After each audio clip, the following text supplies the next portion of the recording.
Mas eu começo o programa falando de um assunto muito importante. A gente sabe que a depressão atinge 1 a cada 5 pessoas no mundo. E de acordo com a Organização Mundial da Saúde, a OMS, é a doença mais incapacitante que existe atualmente. Só para vocês terem uma ideia, no Brasil, a depressão já atinge cerca de 5,8% da população. Ou seja, cerca de 11 milhões de pessoas hoje estão sofrendo com depressão. É muita gente, né? E eu acho que quanto mais a gente fala, melhor para essas pessoas e principalmente para a sociedade entender que não é frescura. A gente está falando de uma desordem químico-cerebral que precisa de intervenção. Então a gente precisa conhecer esse assunto e levá-lo a sério. Hoje a gente recebe um psicanalista, consultor e escritor que tem mais de 25 anos de experiência no tratamento da depressão. Ele atua na área de promoção de saúde e relações interpessoais, ministrando palestras por todo o país. Ele já tem várias obras publicadas, entre elas Estresse, Como Transformar esse Inimigo em Aliado, pela Paulinas Editora, e acaba de lançar o livro Atravessando os Vales da Depressão. São 40 passos para retomar o entusiasmo pela vida, onde ajuda a identificar e vencer a depressão. Olha que maravilha! E ele está aqui com a gente. Bem-vindo, Augusto Goldoni. Uma honra te receber, viu?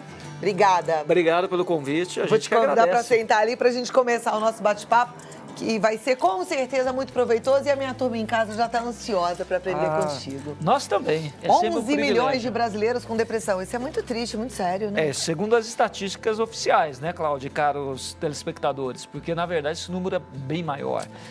A depressão é subdiagnosticada e muita gente não procura ajuda, porque não tem informação, às vezes nem sabe que está sofrendo desse mal e de outros transtornos mentais. Por isso vocês estão de parabéns, que é um serviço, antes de tudo, de utilidade pública. Para cuidar da nossa saúde, que às vezes, por esse fato, a desinformação, as pessoas acabam adoecendo e sofrendo sem necessidade. Agora, como doença, a depressão ela precisa de um tratamento multidisciplinar, né? Ou dá para, por exemplo, tratar a depressão só com terapia? Não, depende do caso. São vários graus de depressão, vários tipos de depressão. Normalmente, a porta de entrada para o tratamento é através do médico, de um clínico geral ou então do psiquiatra. Só que as pessoas têm muito preconceito, né, Cláudio? Falou em psiquiatra, a pessoa assusta. Acha que é coisa de louco, que tem medo de ficar dependente do remédio. E não é nada disso. Eu digo aqui que a gente tem que parar com esse preconceito, porque do mesmo jeito que a gente vai no ortopedista olhar o joelho, vai no cardiologista olhar o coração, a gente tem que ir no psiquiatra olhar a cabeça, cada um na sua especialidade. Não tem problema nenhum, porque o nosso corpo é integrado, não dá para dividir, né? E não tem parte que não pode adoecer? Tem. Nós e aí somos adoece. holísticos e a cabeça adoece. E em momentos da vida a gente está submetido sob uma pressão enorme, cujo impacto é no aparelho mental. Então procure, a grande orientação é exatamente essa, Cláudia, buscar ajuda. Né? Às vezes é necessário um remédio, às vezes não, às vezes a psicoterapia, às vezes a pessoa precisa de um alento e uma orientação para pensar sobre coisas que estão acontecendo e bloqueando a felicidade, impedindo que ela flua naturalmente na vida. E acaba desenvolvendo um conflito emocional. Verdade. E para isso tem que quebrar paradigmas. O que ela fazia até então, em termos de pensamentos, em termos de defesas, em termos de ações, não funcionam mais. Funcionava bem até então. Nesse sentido, a análise é interessante para mudar a vida. Desenvolver novos padrões de comportamento. Novas ferramentas, novos padrões de comportamentos, novas formas de se adaptar. Daqui a pouquinho a gente já fala sobre isso. Mas tem algumas pessoas que ficam na dúvida assim, será que eu tenho depressão? Será que o que eu estou sentindo é depressão? Quais são os sintomas clássicos da depressão? Então, é interessante isso, porque precisa identificar se ela está propriamente com uma depressão clínica ou é aquela tristeza passageira. Também no mundo de hoje, Cláudia, a gente tem a falsa ilusão de que precisa estar feliz o tempo inteiro, bem, entregando resultados, mesmo a gente é cobrado por isso. Tristeza faz parte da vida. A gente não recebe vários nãos. Você se frustra? Eu me frustro. Sim, claro. Eu fico triste, às vezes, decepcionado. Acontece com todo mundo. Qual que é a diferença do ficar triste e estar triste constantemente? Quando é uma doença, essa tristeza normalmente não passa. Ela dura muito tempo. Daí a pessoa já deve ficar atenta. Ou então, quando vem de uma forma avassaladora. Não é aquela tristeza simples que a pessoa aguenta. A pessoa parece que não vai suportar. Inclusive, pode gerar sintomas físicos. Às vezes tem perda de memória, dificuldade de concentração, alteração do padrão de sono, ou a pessoa dorme demais ou dorme de menos, altera às vezes a menstruação, no caso da mulher, obviamente, né? A mulher ou para de menstruar ou encurta bastante o ciclo, a pessoa muitas vezes engorda, dores físicas, a dor da alma, que é a depressão, gera dor física, enxaquecas, fibromialgias, E esses sintomas podem vir devagarinho, gradativamente, mas já servem como alerta, né? Pra Alerta, gente fugiu do teu padrão, pode estar vindo uma depressão por aí. Isso. Quando essa tristeza é profunda, quando a pessoa fica muito apática, sem energia, não tem energia física, como um carro sem bateria mesmo. Então fica alerta. E quando oscila muito, um dia ela está bem, outro ela não está. Então pode ser uma característica da depressão. Tristeza, pessimismo, fatalismo, a pessoa sempre acha que vai dar tudo errado. A pessoa muito ansiosa favorece a depressão, que estresse, ansiedade e depressão andam de mãos dadas. São quadros diferentes, mas uma pessoa ansiosa pode tender a ter depressão. Ela fica sempre agitada. Andam de mãos dadas, mas são quadros diferentes. Diferentes. Mas um estresse pode caminhar e evoluir para uma depressão? Pode, e a vice-versa. ansiedade pode caminhar para o estresse, que pode caminhar para a depressão? Pode. A pessoa fica muito ansiosa e o pensamento de uma pessoa que tem um quadro de depressão, Cláudia, ela se enxerga sempre do lado negativo. E ela seleciona os fatos, ela pode olhar qualquer coisa do estímulo que ela está aprendendo, não pode? Ela só vê, tem 10 coisas boas, ela vai ver a coisa negativa. Então, isso, e quando ela antecipa, ela acaba antecipando o futuro, e esse futuro é negro, é péssimo, ela fica mal. Ela começa a se ver sem saída. Aí já me lembrei daquele versículo que fala assim, não andeis ansiosos por coisa alguma, mas antes apresentei como oração e súplica com ação de graças, ou seja, já imaginando que vai dar tudo certo. Né? O contrário do que a gente está ouvindo, quando você está ansioso, você acredita que vai dar tudo errado. Mas quando você coloca em prática aquilo que a Bíblia nos ensina, você joga a ansiedade fora, já pede, suplica, agradecendo, porque você já entendeu que vai dar tudo certo, como a palavra do dia, que foi hoje, todas as coisas cooperam para o bem daqueles que amam a Deus. Né? Então, se você está protegido nessa bolha de amor, tem falado sobre isso essa semana, você tem que descansar, porque já deu tudo certo.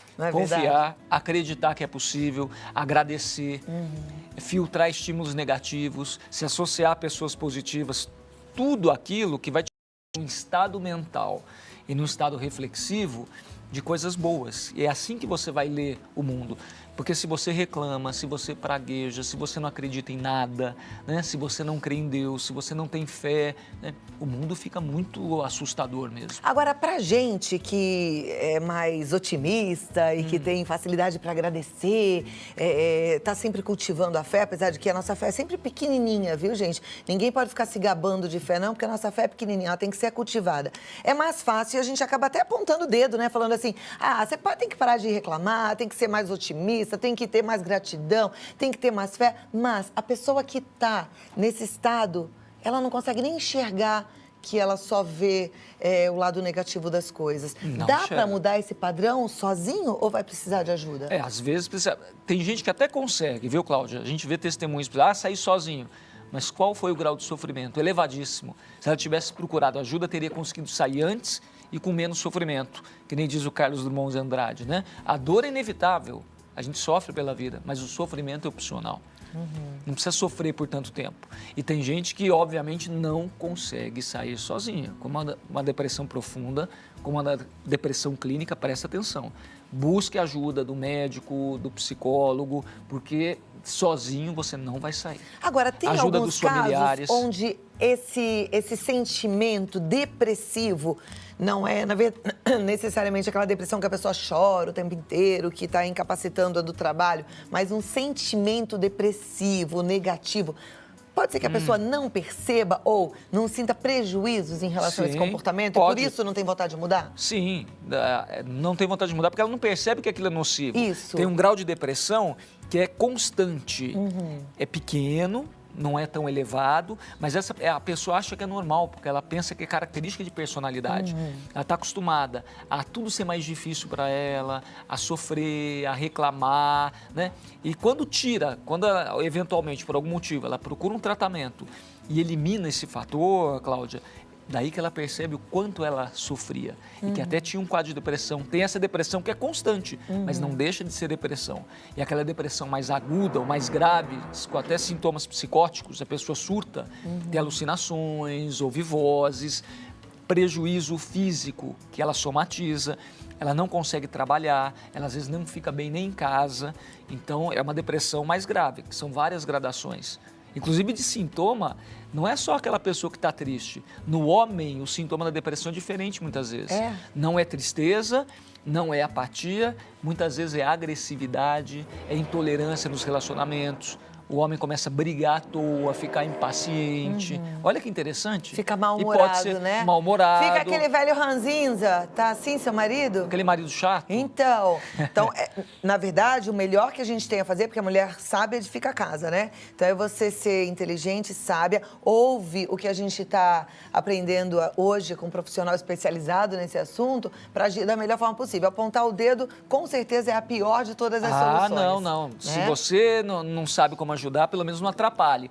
A crítica, falar que é coisa de quem não quer trabalhar, que é frescura, que é doença de mulher, pega um trem 5 horas da manhã. Já viu muito isso, Cláudio? Pega no cabo da enxada, lava um tanque de roupa, você vai ver que cura a depressão, é falta de trabalho. Não é nada disso, Cláudio. Isso é importante alertar. É uma doença. Não tem a ver com gênero, atinge o homem, a mulher, atinge infelizmente até as crianças. Na terceira idade a depressão é mais frequente, né? Atinge rico, pobre, quem tem cultura, quem não tem cultura, mesmo as pessoas animadas, né, como a gente, de espírito alegre, né, entusiasta pela vida, não é isso? É verdade. Pode ser pega pela depressão? Sim. Pode, não é garantia. Mas, na verdade, existe solução, existe tratamento, Sempre né? existe. E aqui a gente tem 40 passos para retomar o entusiasmo pela vida. Me dá alguns exemplos para ajudar a turma que está em casa? Isso, esse é o nosso último lançamento pelas Paulinas, que embora o título seja sobre depressão, a gente fala, obviamente, de depressão clínica, o foco do livro e das nossas dicas é para aquelas pessoas que, independente de estarem com depressão ou não, estão num momento difícil da vida. Pode estar acontecendo com você, que acontece com todos nós, um momento de pressão, de conflito emocional. Quantos milhões desempregados? 14 milhões? Será que a pessoa não encontra, não se encontra num vale tenebroso, Cláudio? Com certeza. Aquelas pessoas que estão em luto, que perderam filho, que perderam marido, né? Que estão numa situação complicada profissionalmente. Aquelas pessoas que deveriam comemorar porque os filhos saíram de casa, estão cada um seguindo a sua própria vida. Tem a síndrome do ninho vazio, empty nest syndrome, né? Estão tristes, sem alento, num lugar escuro. Que a gente não foi feito, o ser humano é uma obra divina que foi feito para brilhar a maior parte do tempo. Não foi feito para sofrer. Embora o sofrimento faça parte da vida, a maior parte do tempo a gente tem que se alegrar. A gente tem que fazer cumprir nossa missão de influenciar positivamente as pessoas. E muitas vezes a pessoa está num lugar onde nada disso acontece. Então o que você deve fazer? A gente colocou nesse deserto escuro, Cláudia, como se fossem 40 placas, que são os 40 passos. Às vezes coisas até que as pessoas sabem, mas se esqueceram nesse momento de dor, de tristeza, de sofrimento, de pessimismo. E esse alento vai servir para a pessoa olhar, nossa, mas se eu começar a fazer isso, mesmo sendo difícil, que alguém que está num quadro de depressão às vezes não tem força. O simples fato de escolher uma roupa, de sair para trabalhar, comer uma comida saborosa, curtir o sorriso de uma criança, não é maravilhoso? A pessoa não consegue perceber. Então, aos pouquinhos, ela tem que fazer força. Uma das plaquinhas, acreditar que é possível, acreditar que a vida vale a pena. Mesmo você, no começo, duvidando, faça isso. Se associe a pessoas positivas, aqueles amigos, né, de coração, que gostam realmente de você, que vão te dar a mão, não vão te criticar, não vão te condenar. Tem que fazer boas escolhas, né? Boas escolhas. E a amizade é algo muito importante, tem que prestar atenção no que, Vale um você tesouro. está colhendo aí, né? Tem que estar sendo bem contaminado, porque contaminado pelo outro a gente sempre é. A gente deixa um pouquinho da gente, o outro deixa um pouquinho dele e a gente vai caminhando Isso, assim. se Então, contagie, por coisas, não se contamine, contaminação é negativa. Aquilo que é bom, né? Tem algumas participações já no nosso WhatsApp, eu vou abrir aqui, porque a turma gosta de participar, de perguntar. Estamos e aqui pra para gente isso. É uma alegria poder ajudar quem está em casa, né? Então vamos A nossa primeira participação, ela vem da Maria Aparecida, de Congonhal, em Minas Gerais. Congonha, eu acho que é Congonhas, Minas Gerais. Ela fala, tô vendo o programa e tenho depressão há anos, eu tô me tratando. Como ser otimista se hoje recebi a notícia que voltou o câncer da minha mãe? Eu tô sem chão, por favor, me ajudem.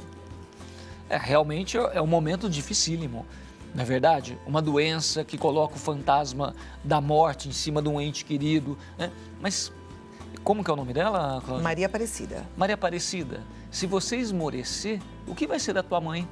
Que está precisando da sua força, do seu apoio, da sua alegria, né?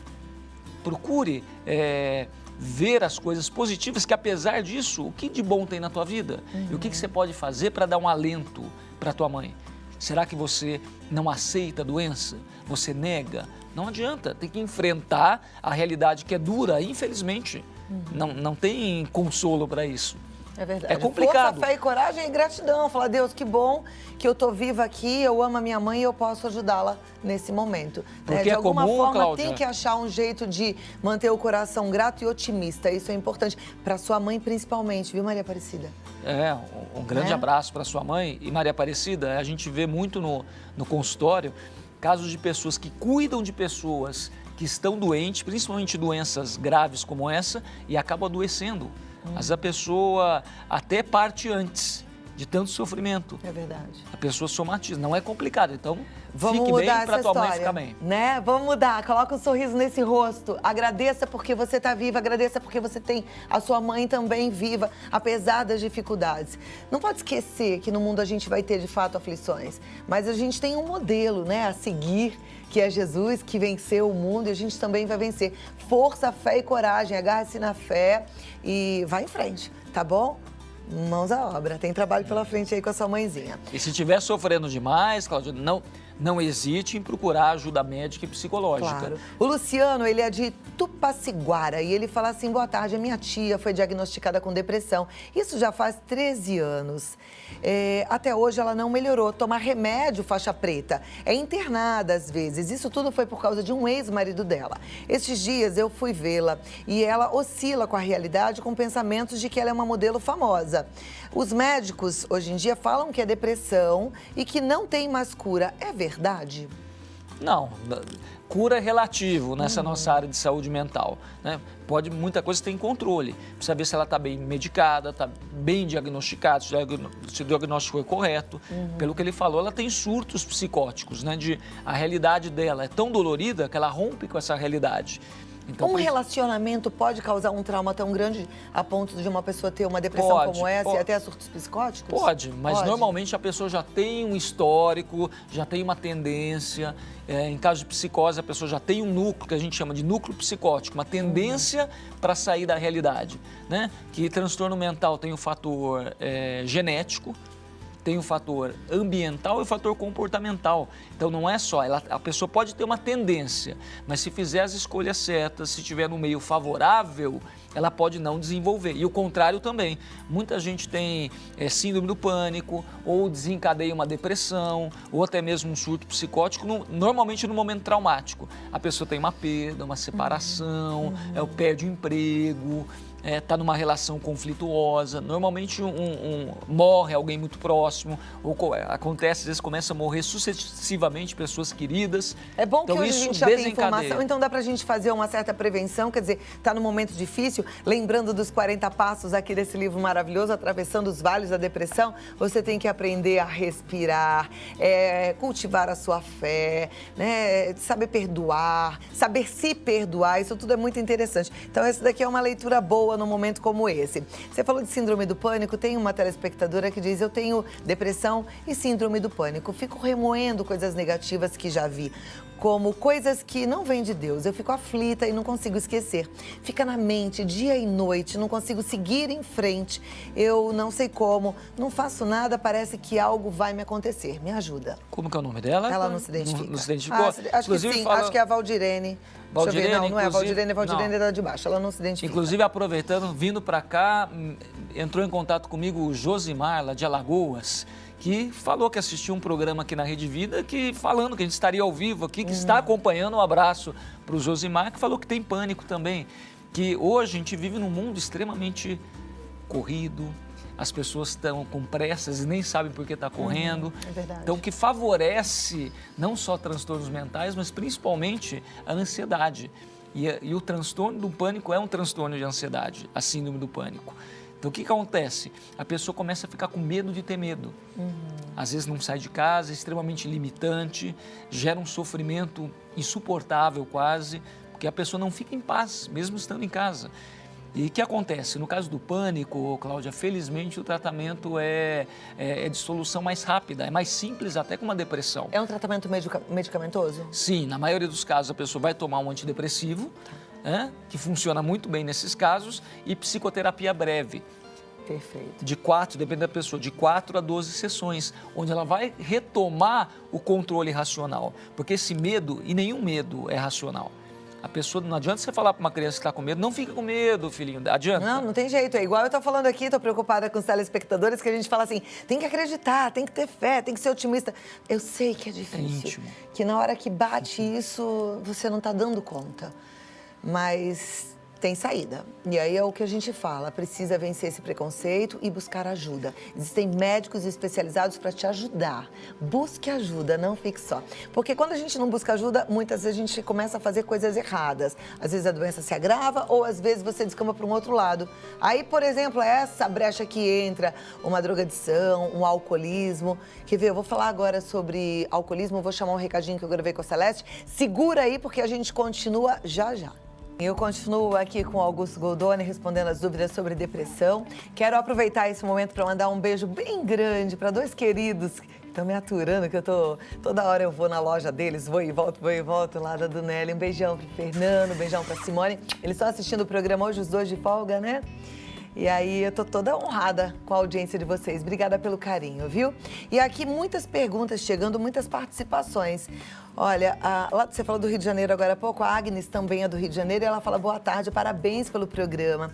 Às vezes me bate uma tristeza que me dá uma vontade de chorar. Nesses últimos anos eu tive 2 perdas muito grandes e tenho um ente querido que está preso. Me ajude. É realmente difícil, né, Agnes? É enfrentar a situação, como a gente falou, não dá para negar a realidade e ver o que você pode fazer, apesar dessa situação, para tocar a tua vida de forma normal. Focar nos objetivos, ter um propósito, ter força para ajudar essas pessoas que estão numa situação difícil e assimilar. Tem muita gente que não consegue, não sei se é o caso teu, Agnes, mas não assimila uma perda. Não consegue seguir em frente. Sabe o que eu penso? E volta e meia eu falo isso aqui, vai para Agnes e para todos que estão sofrendo a perda de alguém, próprio Fê, né? Que escreveu aqui para mim que estava chorando porque a gente falou de mãe. A gente vem para esse mundo e é um presente, né? Deus deu pra gente a vida, a chance de viver essa maravilha que a gente é tão apegado, né? Mas sem garantia de nada, a gente simplesmente veio pro mundo. Aí, se você teve uma mãe, olha que maravilha. Tem gente que não teve. Agradeça. Você não veio com a garantia de que ela ia durar 30, 40, 50, 60, 90 anos. Você veio sem garantia nem de que ia ter mãe, você já veio e teve. Agradeça. Enche o seu coração dessa alegria e tenha certeza de uma coisa, espere por essa coisa, a eternidade. E é rápido, viu, gente? Porque ontem eu era uma criancinha. Eu lembro bem, eu pequenininha. Você também provavelmente era e lembra. É amanhã que a gente está junto. E aí na eternidade, todo mundo junto, sem dor, sem sofrimento, sem perdas. Então, tem assim como meta a eternidade. Agarra-se, como a gente ouviu agora do Augusto, num propósito bom. E propósito bom é aquele que causa impacto bom para o outro, sabe? Seja bom para o próximo, ame ao próximo, divida um pouco desse amor que você tem. E toque em frente que a vida vale a pena. E não achar que só você sofre. Que a pessoa que está nesse estado, né, ela acha que a dor dela é única. Então, compartilhar essa dor com as outras pessoas, se identificar com alguém que passa por uma situação próxima, de repente fazer um grupo para ajudar pessoas que têm parentes presos também, né? Fazer trabalho voluntário é ótimo para relativizar a dor. Verdade. Boa ideia. Olha, a nossa telespectadora agora que não se identificou, ela diz, me fala um pouquinho sobre as características da depressão infantil e como a mãe pode ajudar. Quando a criança fala muito que ninguém gosta dela, que não tem amigos, isso é depressão infantil? Pode ser. ninguém melhor do que a mãe para saber, para conhecer bem teu filho e saber o que é normal dentro do padrão daquela criança comparado às outras crianças. Então, tem criança que, por personalidade, Cláudia, já é mais extrovertida, mais alegre, não é mais expansiva. Por outro lado, tem crianças que não, já são mal-humoradinhas, não é? A criança é mais introspectiva, mais tímida. Então, perceber se tem alguma alteração. Uma criança muito alegre está ficando triste, uma criança que é uma boa aluna, de repente começa a ir mal na escola, uma criança amistosa e pacífica fica agressiva, ou a criança começa a ter muito medo, ter sintomas, por exemplo, de enurese noturna, quer fazer xixi na cama, já tirou a fralda faz tempo, tem essa regressão, a criança fica regredida, começa tem criança que se queixa muito, que não é amada, que sempre é criticada. Verificar se a criança está sofrendo um bullying, se tem a ver com a realidade ou se é distorção do pensamento. Porque a depressão, a característica é essa, a pessoa vê tudo de uma forma negativa. É uma distorção da maneira de se enxergar e de enxergar os fatos.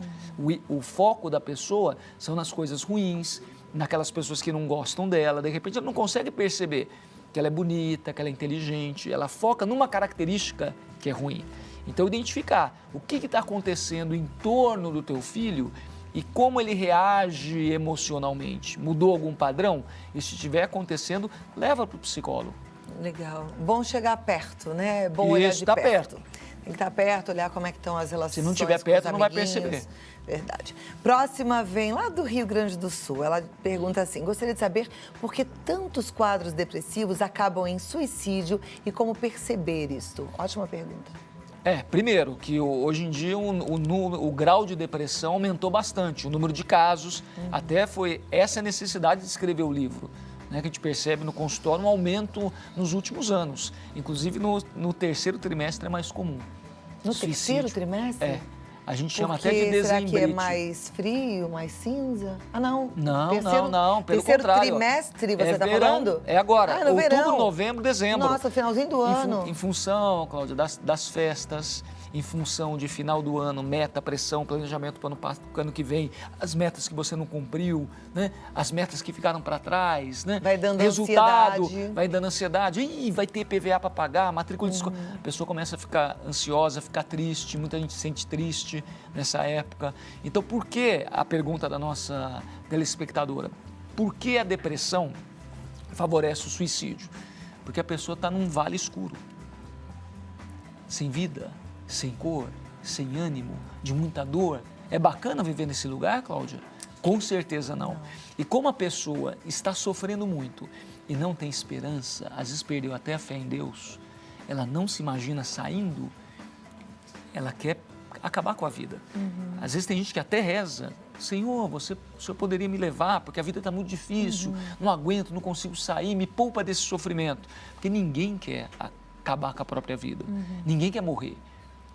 Mas ninguém quer sofrer por outro lado. Então, faz sentido, Cláudio? Como o sofrimento é muito grande e a pessoa não tem ferramentas, por isso que são maneiras da pessoa fazer diferente para sair desse lugar, a pessoa não aguenta e pensa o que a gente chama de ideação suicida. Ela pensa o tempo inteiro que seria melhor que a vida acabasse ou até formas concretas de dar cabo da própria vida. Mas ninguém quer morrer, ela quer acabar com o sofrimento. E se ela se matar, acaba com o sofrimento? Claro que acaba, entre aspas, mas a armadilha acaba tudo também. Não é a solução.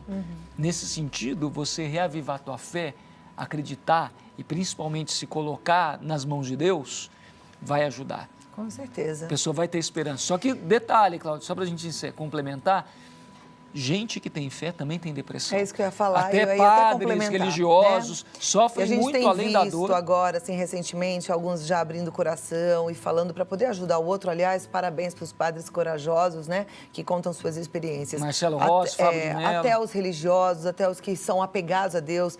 Muitas vezes as pessoas confundem religião com espiritualidade, mas uma vida séria, espiritualmente falando, muitas vezes a pessoa também cai no quadro de depressão. Por isso que Deus capacita médicos profissionais com inteligência para que eles possam cuidar da gente. Lembra que eu falei no comecinho do programa? Depressão não é frescura, depressão não é apenas um estado de espírito, depressão é uma doença e é uma desordem psíquico-emocional. Quer dizer, ela acontece no cérebro. De alguma forma, muitas vezes é necessário tratamento medicamentoso. Isso tem que ser avaliado por um bom especialista. Tem gente que toma remédio de depressão anos a fio, arrastado, vai, e não tá maravilhosa, acha que é aquilo mesmo, vive uma vidinha mais ou menos, também tá errado. É hora de voltar no médico e falar, doutor, eu acho que essa dosagem não tá legal, eu acho que esse remédio aqui não tá fazendo efeito, porque a depressão, ela tem que ser cessada. Ela tem tratamento eficiente, sim. Então, busque ajuda, volte no seu médico, porque vale a pena. Tem a parte química, tem a parte psicológica e a parte espiritual. Dai a César o que é de César e a Deus o que é de Deus. É isso mesmo. Se coloque na mão de Deus, mas também se coloque na mão dos profissionais, que é uma questão de saúde. E a Kátia de Uberlândia, ela concorda com isso que você acabou de falar e ela dá uma contribuição interessante. Ela fala, nada pior do que ter medo de ter medo. Orações e controle mental têm ajudado juntamente com a medicação. Que bom, Kátia, a gente fica feliz e é isso mesmo, né? Tem que fazer as duas coisas e bola pra frente. A Marinalva, ela é de Santa Cruz, lá no Rio Grande do Norte. Ela fala assim, na minha separação com meu marido, eu fiquei com uma depressão e adoeci. Queria até me matar. Não me matei porque pensava na minha filha, mas até hoje eu estou doente e gostaria de saber o que fazer. Eu não quero me tratar com médicos, só penso em fazer besteira. Perdi minha casa, tô na casa da minha mãe com uma filha pra criar. Marinalva, por que não se tratar com médico? Né? É para isso mesmo. Talvez não seria bom perder esse preconceito, porque o medo e a psiquiatria é uma especialidade como qualquer outra. Como a Cláudia disse no começo, se você quebrou o pé, você procura ortopedista. Se você quer emagrecer, você vai a um endocrinologista. Por que não, quando você está em sofrimento mental, você procurar o psiquiatra, o psicanalista, para dar conta desse sofrimento? O que você prefere? Eu sei que você tem medo, mas essa situação não é assustadora? Você tem medo de ficar dependente de um remédio? Remédio com prescrição médica não causa dependência. Se tomar remédio por conta, não é medicação. A pessoa vai estar se drogando. Você é dependente desse sintoma, dessa vida que não é vida, não é, Marinalva? Então, coragem, busque ajuda que você consegue sair, com certeza. E outra coisa, olha mesmo para tua filha, olha aí, presente de Deus. Cuida dela com força, com coragem, com amor e com responsabilidade. Não dá para desistir. E não esqueça, você vai procurar um médico que é especialista para tratar a tua mente, porque ela nesse momento está precisando de tratamento, mas provavelmente ele também vai te falar, Marinalva, ajude também com exercícios físicos, você precisa estimular serotonina, então é bom fazer caminhada. Tem um psiquiatra muito querido que vem aqui sempre, com frequência, ele fala, no tratamento da depressão, eu, psiquiatra, vou receitar o remédio, mas eu junto com o remédio vou falar, tem que caminhar pelo menos 50 minutos por dia, no mínimo 5 vezes por semana. Tomar sol para ajudar o remédio a fazer efeito. Abrir a janela do quarto, Exatamente. Né? Deixa o sol entrar, dá um sorriso. O cérebro, você sabe que o cérebro da gente, ele não sabe se a gente está feliz ou se a gente está triste quando a gente sorri, mesmo sem vontade. Ele acha que a gente está alegre, ele vai ficando alegre. Você pode enganar o seu cérebro também, mas mais do que tudo, olha para tua filha, tá bom? E cuida dela com responsabilidade, cuida de você para poder cuidar dela. E você não é doente, você está com uma doença. E vai ficar bem. Você é uma pessoa boa. Agora, aqui, uma telespectadora que não quer se identificar, ela é do Rio de Janeiro, tem 25 anos, e ela diz assim, na escola, eu tenho poucos amigos, não falo muito, falo pouco, sou de Volta Redonda, Ismael. Aí ele tá pedindo para eu passar o número dele pro médico.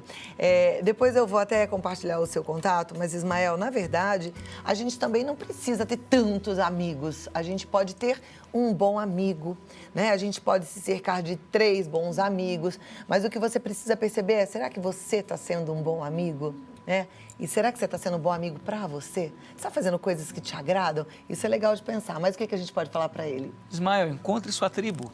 Com certeza você vai ter alguém que se identifique com você e com quem você se identifique, que o isolamento social gera doença também. Você não pode ficar se sentindo sozinho, isolado.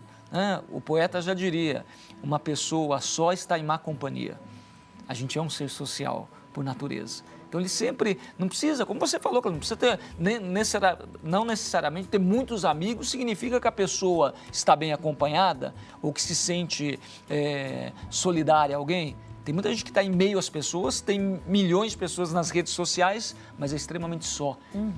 Não se comunica, mas não se relaciona. Não necessariamente é na escola que você vai encontrar a sua tribo. Talvez você encontre a sua tribo num grupo de apoio, numa igreja, em algum esporte. Dá uma olhada aí, vê o que você pode fazer de mudanças na sua vida para provocar esse bem-estar que você está buscando. Mas já tem uma boa notícia para te dar. O primeiro passo que você já deu. Né? Você já percebeu que não está legal. Isso é ótimo. Quando a gente percebe que não está legal, a gente corre em busca daquilo que pode nos fazer bem. Tá Se certo? abriu, saiu do já próprio é mundo. ótimo, né? Aqui tem mais uma pergunta bem interessante e que também vai ajudar muita gente. A Adriana, de Londrina, ela quer saber, quando a pessoa é tratada há anos de depressão e depois é diagnosticada bipolar, tem alguma relação? Tem, são transtornos afetivos e do humor. Né? A depressão, o transtorno bipolar, que antigamente era chamado de psicose esquizoparanoide, é uma característica de oscilação. A pessoa oscila entre a mania, aquela alegria contagiante, parece que nada derruba a pessoa é toda poderosa, onipotente, só que não tem a ver com a realidade. É uma distorção do estímulo.